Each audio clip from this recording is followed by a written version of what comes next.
Well, hello. What a great privilege this is, and a great pleasure to be talking with you today about pragmatism. And my goal today is to take some steps to help define pragmatism as a philosophy and say in what sense pragmatism is a philosophy.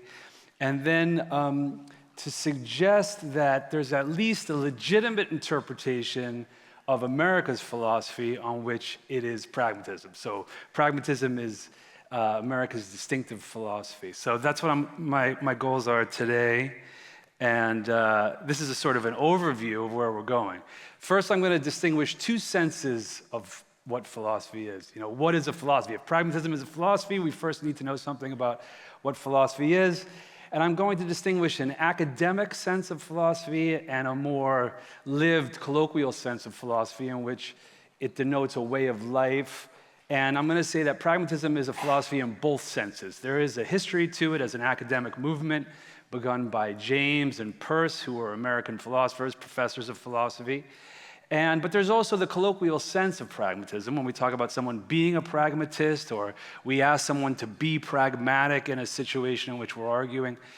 And there is a link between those two, and I'm going to try to say what that link is. The link will be forged by looking at the history of pragmatism as an academic philosophy and its origins in Darwin's theory of evolution in the mid-19th century, and the philosophy of mind of a little-known person named Alexander Bain, who was actually a mentee of John Stuart Mill, who was perhaps the most famous philosopher of the 19th century. And he gave a sort of early evolutionary psychology, where he said, well, the mind is really the brain. We want to know where the mind comes from. We need to look at the development of the brain, the development of the nervous system, see which animals have minds and how those minds developed. And he gave a very influential theory of belief, what it is to believe something.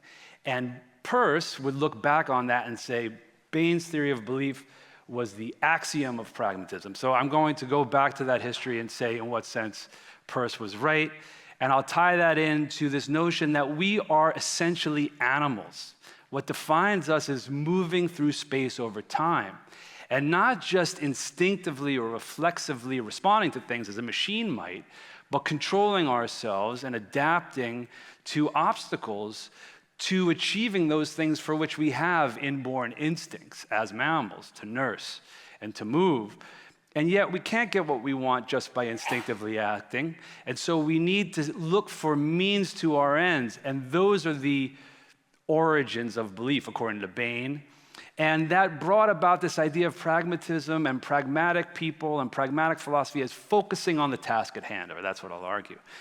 And then I'm going to pivot, if we have time, and talk about whether pragmatism really does have title to be America's philosophy. I mean, does America even have a philosophy? And if it does, you might think social Darwinism, capitalism, the theory of natural rights. There are a lot of different candidates for what that philosophy might be. Because James and Peirce were American philosophers, pragmatism, and Dewey, who was the second generation of pragmatism in America, scholars have identified pragmatism as America's distinctive philosophy. And I want to give a kind of mixed verdict on that and say, in one sense, perhaps it's not uniquely American, but in another sense, I think it is. So that's where we're going today. Two senses of philosophy, we'll begin with that. There's an academic sense of philosophy in which it's a theory of everything.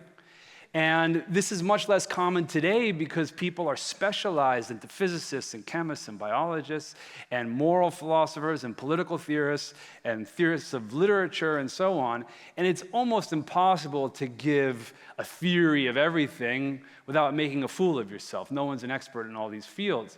But if we go back into the history of philosophy and we look at a time where there wasn't such an enormous specialized array of scholars investigating all these different fields, we can give examples of philosophers or people who have tried to give theories of everything. And when I say theories of everything, I have in mind both a metaphysics and a physics, so a theory of the universe, a theory of space and time and matter and energy, but also a theory of the mind and psychology, and in between those two, perhaps biology, and what's unique about humans, and what we ought to do, what we should do, and how we ought to organize ourselves, how we do organize ourselves. So a theory of politics and social philosophy as well. And I give famous examples on the screen in front of you: Plato and Aristotle, Hobbes, Descartes, Locke, Hume, and Kant, and many others. Locke will be particularly important for us because Locke's philosophy was America's first philosophy. And I'll say in what sense that's true, but Jefferson's Declaration of Independence is basically an application of Locke's theory of natural right to the situation in which the revolutionaries found themselves. And Jefferson used Locke's theory to justify the revolution. So America began with the application of a moral, political, not just that, a theory of everything, Locke's theory of everything, to the situation in which the founders were placed when trying to justify to the world their revolution against the crown.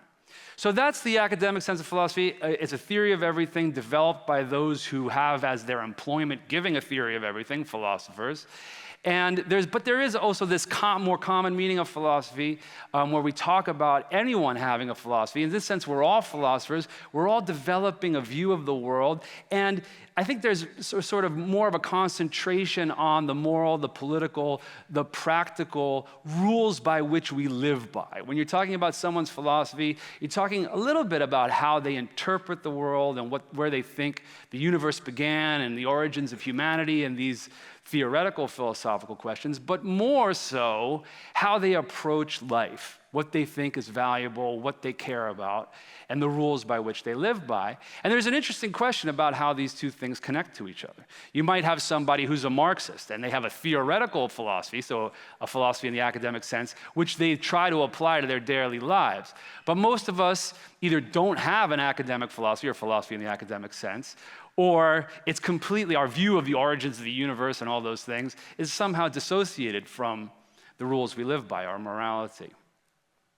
So as I said, I think pragmatism is a philosophy in both these senses, and I want to talk a little bit about the academic sense, and it's a theory of everything inspired by Darwin's theory of the origins of humanity, Bain's evolutionary psychology, where Bain's master theory of the mind, which was presented in 2 books, The Senses and the Intellect, The Emotions and the Will, where the senses and the intellect came out right before Darwin's Origin of the Species, and his Emotions and the Will came out the same year as Darwin's Origin of the Species, and also a kind of political, moral and political liberalism, most famously associated with Bain's mentor, John Stuart Mill. So that's what pragmatism is in the academic sense, or so I'm going to argue. And then in the non-academic sense, it's a sort of general view of life that focuses on the task at hand, the actions that we can perform to adapt to the obstacles we actually face, rather than something much more abstract or something entirely non-theoretical, just acting without reflecting. So let's start with the second thing. What is it to be pragmatic? Well, you have to ask for your own linguistic intuitions about this. You're a speaker of the English language. The word pragmatic is a part of the English language at this point, whatever its origins in the history of philosophy. And so what do you mean when you call someone pragmatic, or you say make a pragmatic decision, or you call someone a pragmatist? Well, the idea here is that we should focus on what we're doing, focus on the task at hand, and set aside things you know you cannot change. Don't be caught up with debates that have no relevance for what you're going to do. Don't live in the past. Don't live in the distant future, but focus on what you can do to make life better now. And what I'll suggest is that this came out of the idea that nature is change. That, although it seems so commonsensical to us now, was a revolutionary idea in the middle of the 19th century. This idea that nothing is fixed, that everything is changing. And Darwin's theory tells us that's the nature of life. Variation and selection on variation. There is no stasis. Okay, so how did Bain, who was writing, again, at the same time as Darwin, how did he think of belief? What was his theory of belief? And why did Peirce think that was the axiom of pragmatism? Well, belief, Bain said, is a representation of a certain kind. okay? The most common beliefs are expectations and memories. What is an expectation? It's a belief about what's going to happen.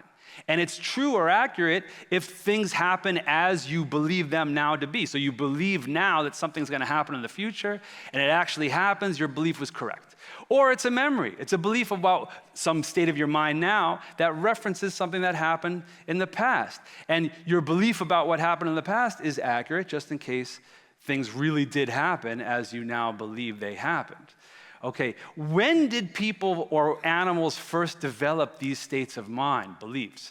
Well, arguing against Descartes, who thought that only humans have beliefs because only humans can construct sentences and express their beliefs, Bain said, no, belief is much older than that and much more widespread within the animal kingdom. In fact, he ascribed beliefs to bees who, if you know about anything about bee behavior, they do a little wiggle dance to communicate to each other the source of water.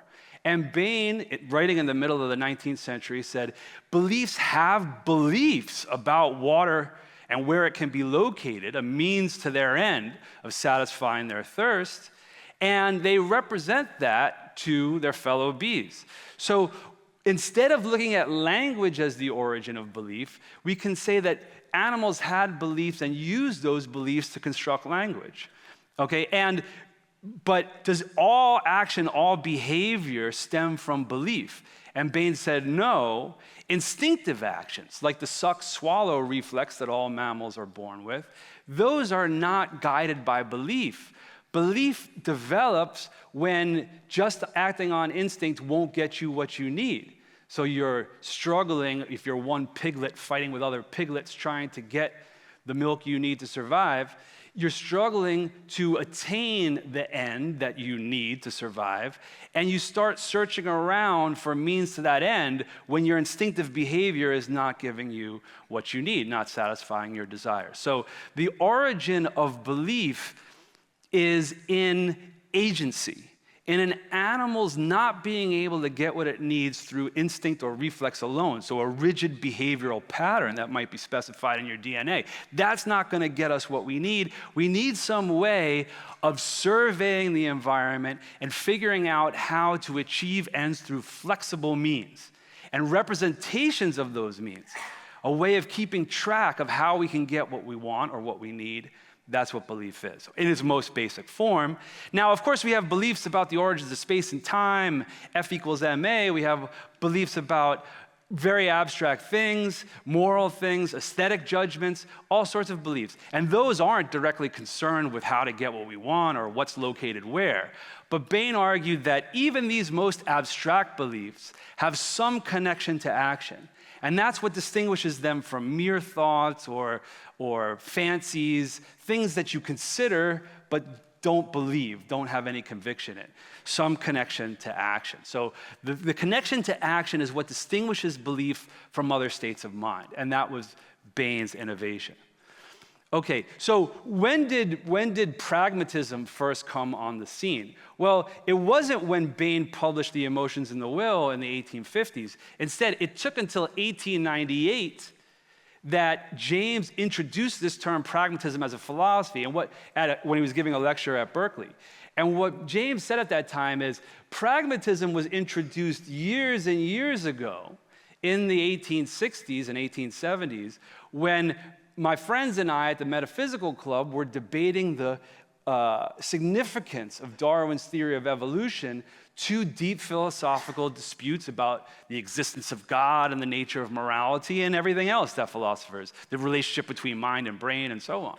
And he said, Peirce, at those meetings of the Metaphysical Club, used Bain's theory of belief as a kind of axiom to define important views on God's existence and the nature of morality and the rest of it. And that's what pragmatism was. And then he pointed his audience to a number of early essays that Peirce had written 10 years before on the fixation of the belief and the clarification of our ideas. And he said, this is where pragmatism first comes, is best articulated.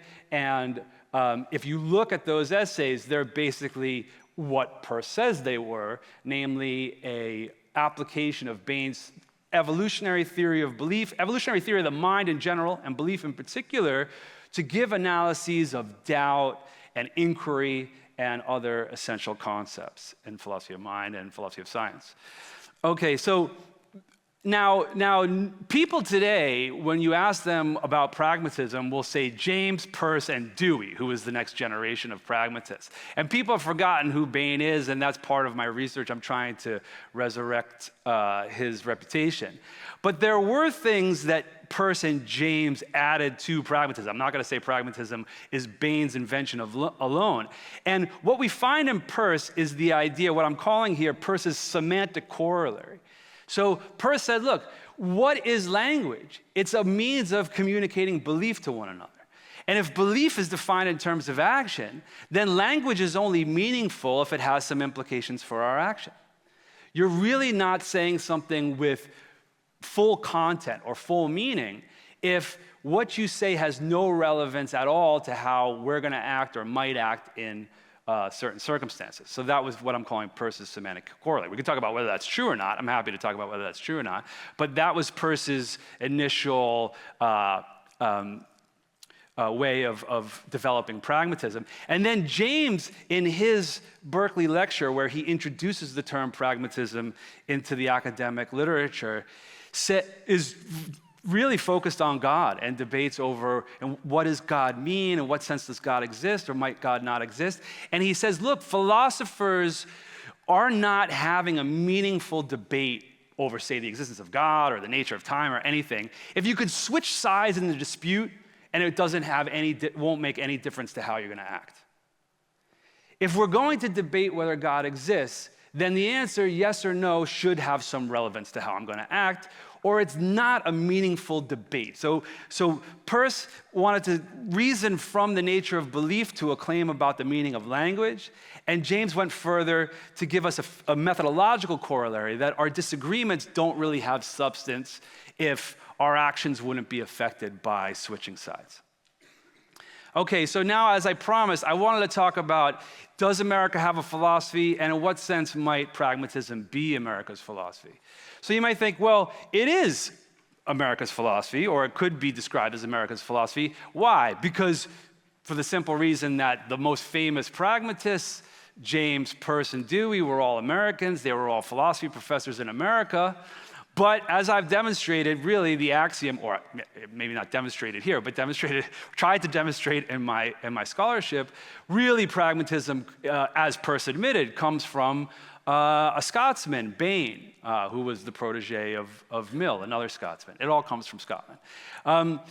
And not only that, I've had the recent privilege of looking at James's copies of the senses and the intellect and the emotions and the will, which are stored at the library in Harvard. And he used those textbooks to give his lectures at Harvard, where psychology was invented, or psychology was distinguished from philosophy of mind, became a discipline in its own right, through James's publication of the Principles of Psychology. And he used Bain's textbooks to give those lectures, which gave us one of pragmatism's defining texts. So again, the genesis of pragmatism owes much to Scottish philosophy. It's not really a uniquely American product. And this is something I'm going to be arguing going forward, or something that I think is true, and I'm happy to discuss, and that is that there is a kind of pluralism or multiculturalism that James added to pragmatism and has become a sort of hallmark of the moral and political theories that pragmatists have offered over the years. But the core of the theory and the focus on tolerance also comes from Mill, and that liberalist idea that freedom and liberty should be extended as far as possible, where the only thing we can't really tolerate is intolerance itself. Okay, so I think if we look at a historical sense, it's not obvious that pragmatism is distinctively American. It has these two corollaries come from American philosophers, but they were reflecting on a Scottish philosophy and in Darwin, an English philosophy. But I want to argue that pragmatism is American in a deeper sense. And being pragmatic, if America does have a philosophy, I think it's come to pragmatism to come to embody that. So I'm gonna have to run real quick through this, and it's something that I've been researching lately, and that is the origins, as I was saying, of the American Revolution and the origins of the United States of America in a philosophy, which was Locke's theory of natural rights, okay? And this is pretty much beyond dispute. If you look at the Declaration and you know anything about 100 years earlier, Locke's work on justice and political philosophy, you can see that Jefferson is really just taking Locke's theory and applying it to justify the revolution. In particular, this idea that all men are created equal and endowed by their creator with these natural rights to life, liberty, and the pursuit of happiness and property, which is necessary for life and liberty and the pursuit of happiness. That is all Locke's idea. But notice, this is a creationist biology. Locke's key idea is that we can figure out what God wants from us by looking at our biology. We have an instinct to survive and reproduce. And God gave us that so we know we should survive and reproduce, that we have a right and an obligation to promote human life. And that's why Locke makes this his first principle of morality: survive, and promote humanity. Moreover, and this would become very important in the Civil War, Locke argued that the other animals are not our equals. None of them can speak. None of them can reason in the way that we can. And we can infer from that whatever created us and created them intended for us to use them. We can use them for food. We can take their skin and use it for clothes. And we can use their labor without compensating them, as we do when we plow the fields with the labor of an ox. But not so humans.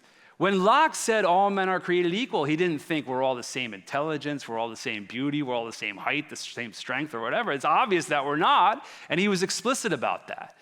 But he said we are roughly equal. There's no difference between two humans which is as stark as the difference between humans and the other animals. Maybe that's false, but that's what Locke said. And we can infer from that God wants us to treat each other as equals. He doesn't want us to use each other for our labor. He doesn't want us to kill each other and to wear human skin as clothes and the rest of it. So that very philosophy, as I said, was used by Jefferson in arguing for the injustice of what the king had been doing at the time and for the rights of the revolutionaries to their lives, their liberties, and the labor and the property they had acquired through their labor. Okay? But that gives us a big problem as Americans, which comes about in the 19th century with the Darwinian revolution in biology. Because the foundations, the philosophical foundations of our shared moral and political vision, this theory of natural rights, is false. Or at least creationism is no longer taken seriously within academia. If you go into the biology department at UCSB, you're not going to argue that, well, we can infer God's intent for us from our survival instinct. Instead, we would now give Darwin's explanation of that, which is those who want to survive reproduced more successfully than those who didn't care about it. And that's why a large percentage of the animals that exist right now want to reproduce, okay? So that really made American philosophers have to try to search for alternative foundations. Now, that's a pragmatic way of thinking of it. You don't abandon the theory of natural rights just because it turns out it's grounded in a false biology. Instead, you say, how can we hold on to this excellent tradition? What can give us an alternative grounds, an alternative justification for it, an alternative purpose to put it to? And when we look in particular at James's philosophy and then Dewey's, we see a kind of forward-looking defense of natural rights as the best solution to the problems we face in America, being a multicultural society without a unified religion, without a unified moral theory, without a unified philosophy in the colloquial sense of philosophy. We don't have that. And it's a problem for us. It creates divisions that we don't have a shared mind, but it's also an opportunity. And so we can recast, James says, the theory of natural rights as the way, as a set of protections that enables us to peacefully coexist despite those differences. And that's when you get a kind of multiculturalism or a pluralism that we find in William James's moral philosophy. And I give you a quote here. The course of history is nothing but the story of men's struggles from generation to generation to find the more and more inclusive order. Invent some manner of realizing your ideas, which will also satisfy the alien's demands. That only is the path of peace.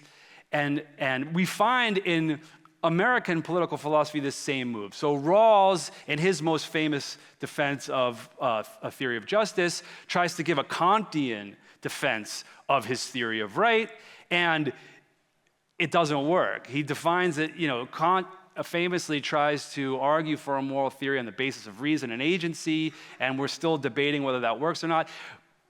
Rawls decided it didn't work, and in his follow-up to a theory of justice, political liberalism, he defends his theory of justice on exactly the grounds, pragmatic grounds that James articulated as the best way for us as a multicultural society to live together in peace.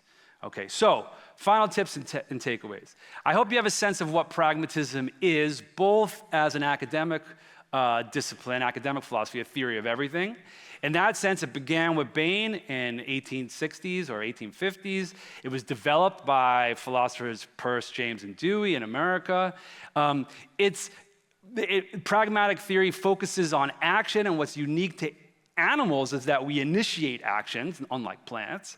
And agency is key, in particular, to the theory of belief, where belief is the kind of representation that guides an animal when it's acting rather than merely reacting to its environment, acting on its environment.